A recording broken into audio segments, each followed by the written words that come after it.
हो गया। Good morning everyone, you all are most welcome to our YouTube channel Yes Computer centre.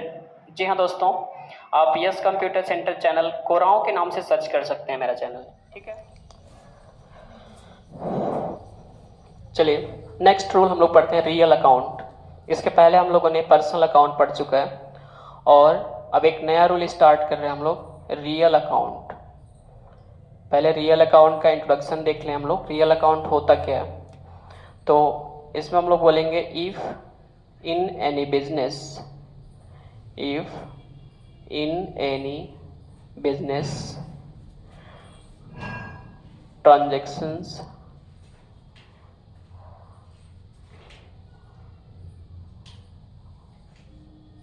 are occurred related to assets then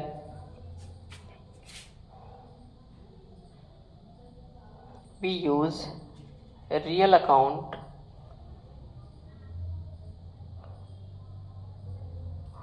during entry. चलिए तो अभी देखिए आप, यदि किसी व्यवसाय में, कहने का मतलब क्या बोल रहा है, यदि किसी व्यवसाय में संपत्तियों से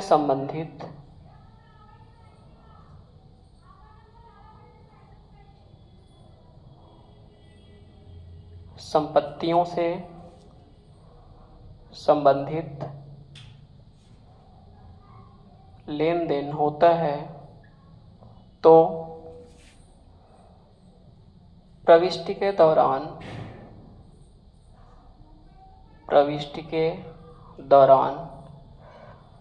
उसे या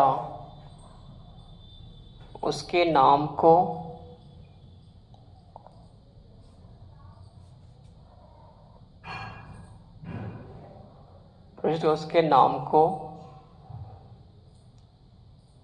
रियल अकाउंट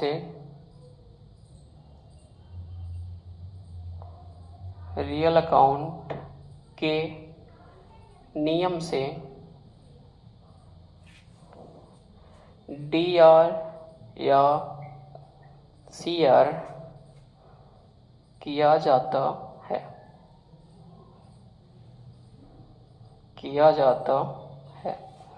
तो इसमें हम लोग रियल अकाउंट के हिसाब से इसको DR या CR करेंगे। एग्जाम्पल के लिए आप अगर देखना चाहो तो एग्जाम्पल में देखिए, एग्जाम्पल आप फर्नीचर का नाम सुने होंगे, लकड़ी के सामान को हम लोग क्या बोलते हैं, फर्नीचर अकाउंट। कंप्यूटर आपने देखा, वो भी आपका इसी का एग्जाम्पल है। पेन का आप लिखने के लिए यूज करते हैं, वो भी आपका। मोबाइल फ़ोन का आप यूज कर रहे हैं, वो सब आपका किस में आ रहा है, एसेट्स में आ रहा है। कैश आप निरंतर यूज कर रहे हैं तो ये भी आपका किस में आ रहा है, इत्यादि। ये ढेर सारे एग्जाम्पल हैं इसके। और इसका अगर नियम की बात करें हम लोग, तो इसका जो शॉर्ट में नियम है, इसका जो शॉर्ट रूल है वो आपका इंग्लिश में होगा व्हाट कम्स इन डेबिट, कोष्टक में DR, ठीक है। और what goes out credit, CR। ये आपका रूल है, बस 2 लाइन का है। इसी पर हिंदी में याद करेंगे हम लोग, तो सिंपल 2 वर्ड याद कर लो बस। आता है तो DR और जाता है तो CR। आता है तो DR, जाता है तो CR। बस ये 4 लाइन याद करना है आपको, पूरा नियम याद हो जाएगा। एक आध एग्जाम्पल अगर हम लोग देखें तो सपोज आप परचेज करते हो, जब इसको आप नोट्स बना लीजिए एक बेहतर। जब आप सामान परचेज करते हैं तो मान लीजिए आपने मॉनिटर परचेज किया है, तो मॉनिटर अगर आप परचेज करेंगे तो मॉनिटर आपके पास आएगा कि जाएगा, तो आपके बिजनेस में आ रहा है, इसलिए उसको हम लोग किस में कर देंगे, डेबिट में कर देंगे। वही जस्ट इसका उल्टा अगर हम लोग सेल की बात करें, अगर आप मॉनिटर को सेल करते हैं, सपोज आपने क्या किया, मॉनिटर सेल कर दिया, तो आपके बिजनेस से मॉनिटर जा रहा है, इसलिए इसको हम लोग किस में रखेंगे, क्रेडिट में रखेंगे। ये रूल बोलता है हम लोग का। चलिए आगे एक्सप्लेन करते हैं आपको इसका क्रेडिट का रूल क्या होता है और डेबिट का रूल क्या होता है।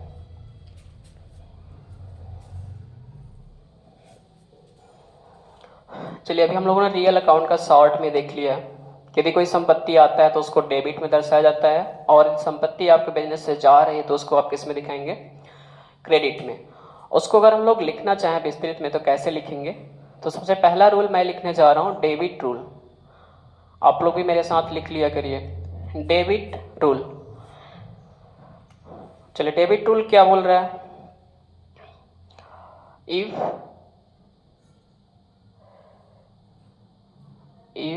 in any business, if in any business assets are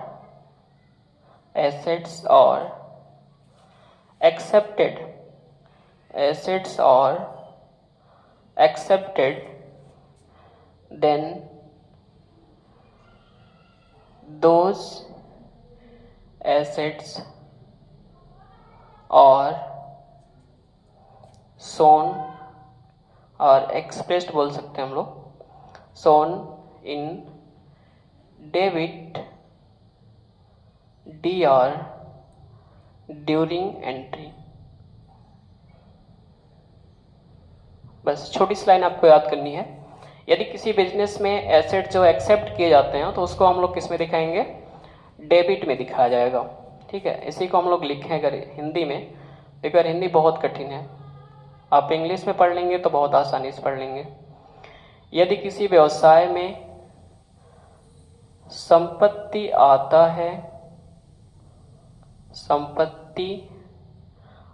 है तो प्रविष्टि के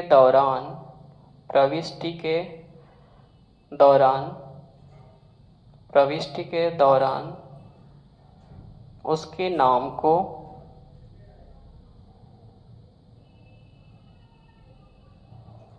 डेबिट कोष्ठक में DR में दर्शाया जाता है। ठीक है, इसका एग्जाम्पल्स के माध्यम से हम लोग समझते हैं इसको।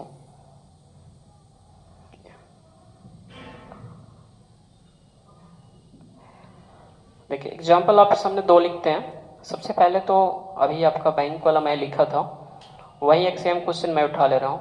Withdrew cash from BOB RS 15,000। देखो अगर आप बैंक जाते हो और बैंक से आप निकासी करते हो तो क्या निकासी करोगे, कैश। ठीक है, तो देखिए जहां तक मुझे मानना है कि मैं सिर्फ कैश ही निकालने जाता हूं बैंक में, अगर आप लोग कुछ और निकालने जाते हो तो अलग की बात है। तो कैश मान लीजिए अगर आप निकाल रहे हो तो उस कंडीशन में कैश आपके पास क्या हो रहा है, आ रहा है। ठीक है, अगर कैश आता है तो उसको आप किस में दिखाएंगे, DR में दर्शा देंगे। ये देखिए रूल बता रहा है आपको। ठीक है, और लगे हाथ हम लोग ये भी बात कर लेते हैं, BOB अकाउंट जैसे अभी नाम आ गया, इसके पहले हम लोगों ने पढ़ा है, तो इस कंडीशन में ये नाम जो है यानी बैंक जो है ये क्या है, देने वाला है, तो इसलिए आप इसको किस में दर्शाएंगे, CR में दर्शाएंगे। एक और एग्जाम्पल हम लोग समझते हैं, जैसे रिसीव, कोई आप सामान रिसीव कर रहे हो किसी से, मान लीजिए आपने क्या किया है, receive computer from Akash RS 10,000। आपने आकाश से 10,000 रुपये का कंप्यूटर प्राप्त किया। इस कंडीशन में भी कंप्यूटर आपके पास आ रहा है, और आ रहा है तो आंख बंद करके क्या लगा दीजिए, DR, देने वाला CR, यानी कौन हो गया, आकाश। और एक सेल का एग्जांपल हम लोग पकड़ेंगे, sold machine to Mohan, company sold लिख लो, company sold machine to Mohan RS 15,000। ठीक है, हाँ ये तो CR में हो जाएगा। चलिए परचेज कर लीजिए तो सही रहेगा। कंपनी परचेज, ठीक है, मशीन फ्रॉम मोहन। कंपनी ने मोहन से क्या किया है, मशीन खरीदा है। तो मशीन खरीद रहे हैं तो मशीन आपके पास क्या हो रहा है, आ रहा है, इसलिए इसको आप किस में दर्शाएंगे, डेबिट में दर्शाएंगे। ठीक है, तो चलिए इसी का हम लोग अब क्रेडिट रूल समझेंगे। यानी संपत्ति आपके पास आता है, आपको फायदा हो रहा है, लाभ हो रहा है, तो उसको आप डेबिट में दर्शाएंगे। नेक्स्ट आपका है क्रेडिट रूल इसी का।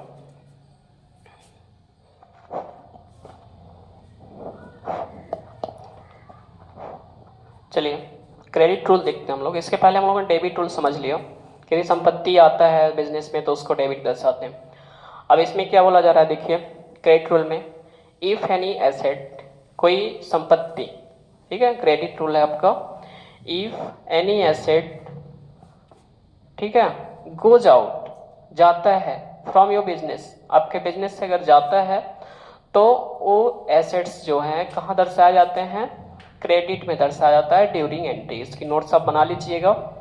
अब देखिए यहाँ हिंदी में उसको लिखा गया है, इसका एग्जाम्पल हम लोग देख लेते हैं बस। ठीक है, मान लीजिए एग्जाम्पल में हम लोग पहला एग्जाम्पल यही देख लेते हैं, डिपॉजिटेड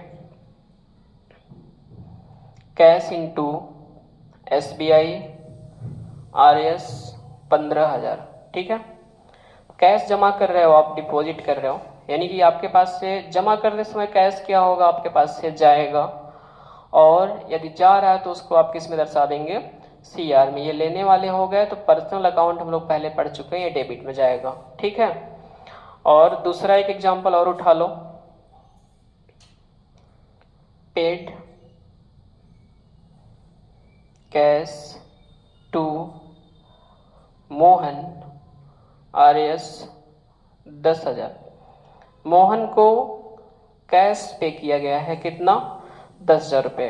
ठीक है, तो मोहन को कैश आप दे रहे हैं, तो इस कंडीशन में भी कैश आपके पास से क्या हो रहा है, जा रहा है कि नहीं, और यदि जा रहा है तो उसको आप किस में दिखाएंगे, CR में दिखाएंगे। अभी जस्ट ऊपर हम लोग नियम पढ़ रहे हैं। ठीक है, इसका शॉर्ट नियम आप पढ़ चुके हैं, जिसको एक बार और हम लोग रिवाइज कर ले रहे हैं। लेने वाला जो होता है, या एक मिनट, संपत्ति आता है तो उस आता है तो DR, याद रखिएगा ये हमेशा, और जाता है तो CR। क्या जाता है क्या आता है ये आप समझिएगा। ठीक है, तो आने का मतलब कोई संपत्ति आएगा। ठीक है, गाड़ी तो आएगी नहीं, गाड़ी भी आएगी, संपत्ति है। ठीक है, और अगर आपके व्यवसाय से कोई संपत्ति जाता है तो उसको आप किस में रखेंगे, क्रेडिट में रखेंगे। तो इस तरीके से हम लोग दो रूल क्लियर कर लिए हैं अकाउंट का, एक आपका डेबिट रूल, पर्सनल अकाउंट का डेबिट क्रेडिट, और रियल अकाउंट का हम लोगों ने डेबिट और क्रेडिट दोनों क्लियर कर लिया। और ये हम लोग अगले वीडियो में हम लोग पढ़ेंगे नॉमिनल अकाउंट के बारे में, और मैं 10 क्वेश्चन आपको मॉक टेस्ट या बोलते प्रैक्टिस सेट के तौर पे हमेशा देते रहेंगे। तो कोशिश ये करेंगे कि आप उसको देखें। और चैनल पे हम लोग सिर्फ इसलिए आए हैं कि उन बच्चों से मैं कहना चाहता हूँ जो गांव में रहते हैं और 15 किलोमीटर या 60 किलोमीटर के शहर में नहीं आ पाते हैं, दूरी की वजह से या इनकम की वजह से, पापा का इनकम कम है, पैसे कम है, तो उनको कुछ नहीं करना है, बस एक छोटा सा बटन दिखता है दोस्त, सब्सक्राइब कर लेना है और बेल आइकन प्रेस कर देना है, ताकि थोड़ा सा हम लोगों को मोटिवेशन मिले कि हम लोग ज़्यादा से ज़्यादा वीडियो आप लोग को बताएं। ठीक है, और जितना वीडियो बनाएंगे उतना आगे आप बढ़ेंगे। तो ढेर सारा आपको शुभकामनाएं। ठीक है, दिवाली त्यौहार आ रहा है 24 तारीख को, तो हम लोग इस वीडियो के माध्यम से आज से स्टार्ट किए हैं, तो हम लोग का ये सुनहरा पल होगा दिवाली तक। हम लोग चाहते हैं कि दिवाली तक हमारे जो है 500 सब्सक्राइबर पार कर जाए। ठीक है, ये तो आपके सहारे होगा। थैंक्स।